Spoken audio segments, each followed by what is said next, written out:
I never thought 3 words could destroy my relationship. But the moment I told him, everything changed. It still plays in my head like a movie I wish I could rewind, pause, and rewrite.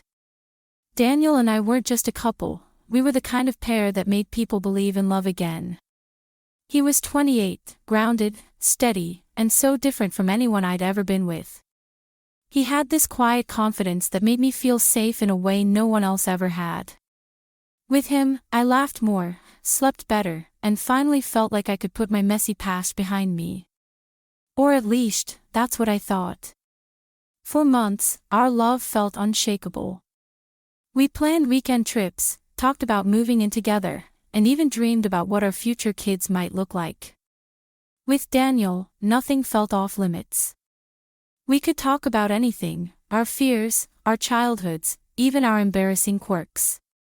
He once told me, honesty is the greatest gift you can give in love. And I believed him. So when the conversation turned one evening toward our past relationships, I didn't hesitate. He teased me first about my mysterious exes, and I teased him back about his college flings. It was playful, light-hearted, full of laughter. I thought it was just another one of those silly conversations couples have when they think they already know everything about each other. But then he asked the question. The one I never expected would matter. So, how many guys have you been with? He was smiling when he said it, his arm draped casually over the couch, eyes sparkling with curiosity. I remember laughing, thinking he was joking, but when I looked up, I saw he was waiting for a real answer. And because I believed in honesty, because I thought nothing could shake what we had, I told him. 3 little words. Double digits, Daniel. I didn't realize the impact of my answer until I saw his face. The smile vanished. The warmth in his eyes dimmed. It was as if a wall had been thrown up between us in an instant. I brushed it off, tried to change the subject, but the air in the room had already shifted. What I thought was a simple, honest confession was, in reality, the first crack in something I thought was unbreakable. It was supposed to be a playful conversation about the past. Instead, it became the beginning of the end. When I think about Daniel, the first word that comes to mind is stability. At 28, he had already built a life that felt steady and dependable. He worked long hours in finance, wore crisp shirts that always smelled faintly of cologne, and carried himself with the kind of quiet seriousness that made people instantly trust him. He wasn't flashy, he wasn't loud. He was the kind of man who kept his promises, who showed up when he said he would, and who believed loyalty wasn't optional. And then there was me, Emily. 26, a little chaotic, a little reckless, someone who believed honesty was the only way to love fully. My past was colorful, to put it lightly. I had been through short relationships, messy breakups, and more than a handful of flings I thought would never matter in the long run. I had always told myself that those nights, those mistakes, were chapters in a book leading me to someone real. And when Daniel came into my life, it finally felt like the story had found its meaning. We met at a mutual friend's birthday dinner. I remember how he looked across the table, serious at first, then softening when I made a joke about the overpriced cocktails. Something clicked that night, and within weeks, we were inseparable. Unlike the men before him, Daniel wasn't interested in just surface-level attraction. He asked questions about my dreams, my childhood, even my fears. And every time I shared, he listened as if every word mattered. That was what pulled me in. With him, intimacy felt different. It wasn't just physical, it was emotional, safe, whole. For the first time, I felt like I could lay every piece of myself on the table without being judged. At least, that's what I believed. One evening, months into our relationship, we were curled up on his couch. The TV played in the background, half forgotten, as we passed a glass of wine back and forth. The mood was light, teasing, playful. He started joking about the kind of people we used to date. I laughed about one of my exes who thought ramen noodles counted as a 5-star dinner, and he chuckled about a college girlfriend who only dated him for free concert tickets. Then, casually, he asked, "So, how many guys have you been with?" At first, I laughed it off, assuming he was kidding. But when I looked at him, I saw curiosity in his eyes, genuine curiosity. For a second, I hesitated. I could have lied. I could have given him a safe number. But honesty had always been my rule, and Daniel had always said it was the foundation of love. So I told him the truth. Double digits, Daniel. The air shifted. His smile faltered, his eyes dimmed for just a moment before he quickly forced another laugh and waved it off. "Wow. Okay," he said lightly, taking another sip of wine. But in that tiny flicker, I saw something crack. A flicker I didn't understand then, but that I would come to regret more than anything. The days after that conversation felt like walking on a frozen lake, each step more unsteady than the last. At first, I tried to convince myself that nothing had changed, that Daniel's silence was just stress from work, that the sudden drop in affection was temporary. But I couldn't ignore the shift. The "good morning, beautiful" text stopped. Our nightly calls, once filled with laughter and little updates about our days, turned into short, flat exchanges. He canceled dinners, blamed deadlines, and when we were together, his touch felt hesitant, almost forced. The warmth that had made me feel safe was slipping away, replaced by a distance I couldn't close, no matter how hard I tried. I replayed that night in my head over and over. Did I ruin everything with one confession? Was honesty my biggest mistake? I wanted to believe love was stronger than numbers. But the way Daniel looked at me now, like I was a puzzle piece that no longer fit, was proof that something inside him had shifted. Finally, after a week of silence so heavy it pressed down on me, I drove to his apartment. I couldn't take the uncertainty anymore. When he opened the door, I saw it instantly in his eyes. The decision had already been made. We sat across from each other, and I begged him to tell me what was wrong. He sighed, rubbed his hands together, and finally said the words I had been dreading. "I can't look at you the same way, Emily." The room spun. I asked him what he meant, my voice breaking, but he didn't soften. Instead, his words cut like glass. "You're not the person I thought you were. I thought you valued love the way I do. But hearing that number, it makes me feel like what we have isn't special.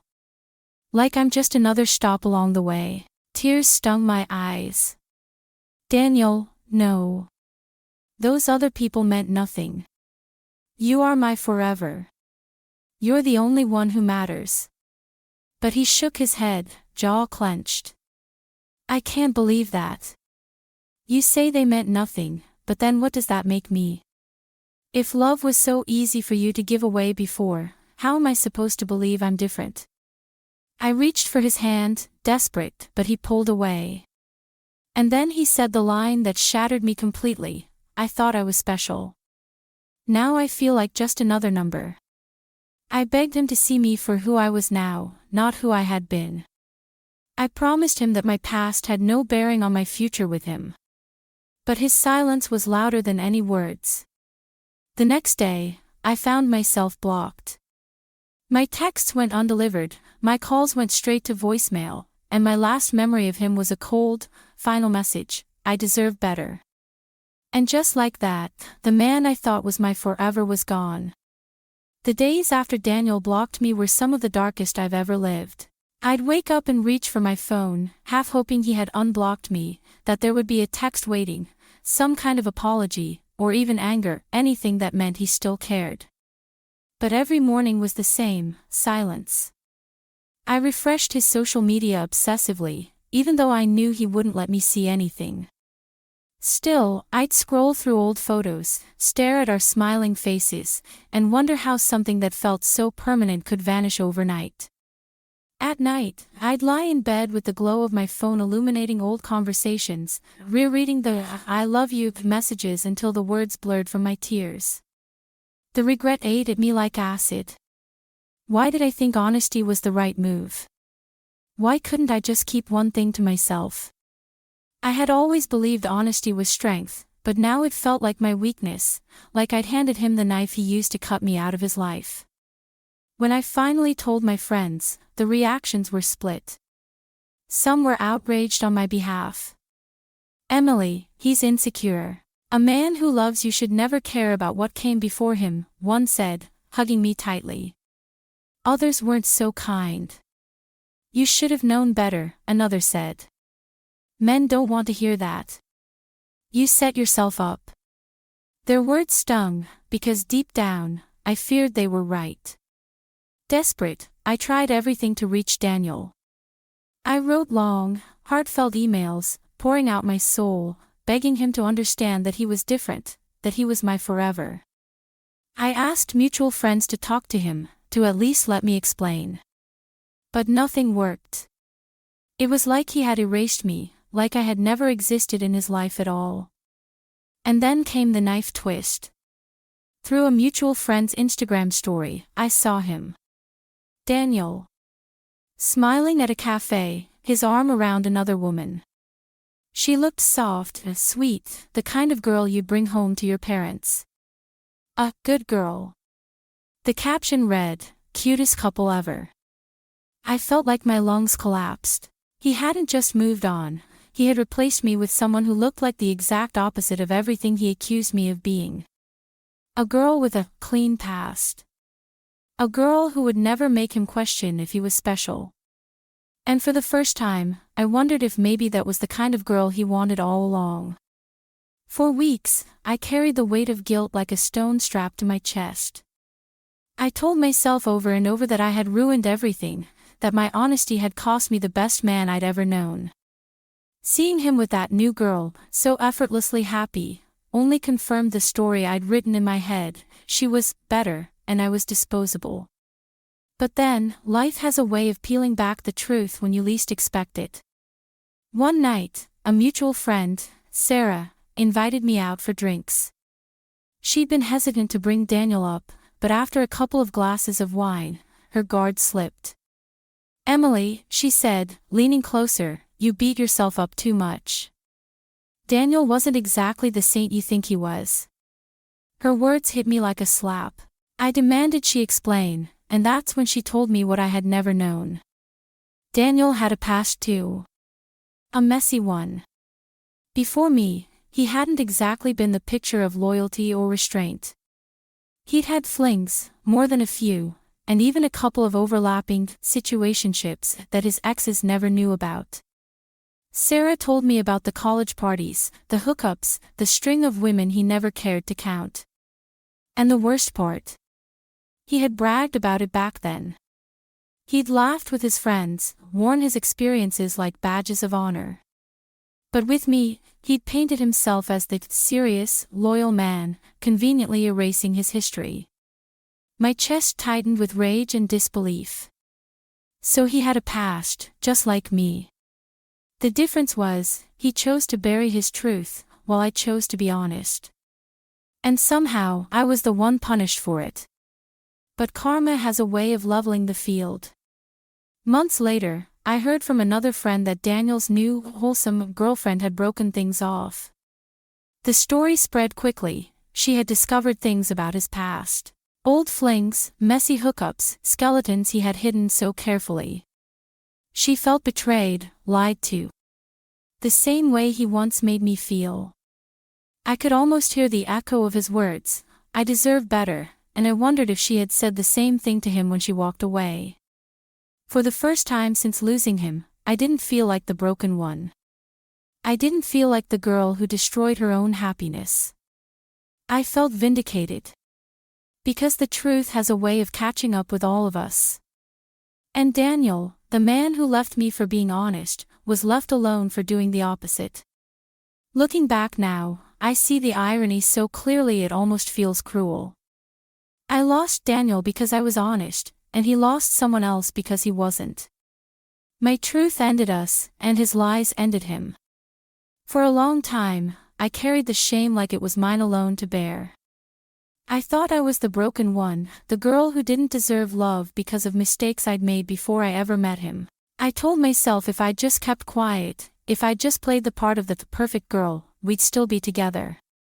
But time, and his downfall, taught me something else. Love is fragile when it's built on judgment. The moment one person decides that the other's past makes them less than, the relationship becomes conditional. And conditional love isn't really love at all.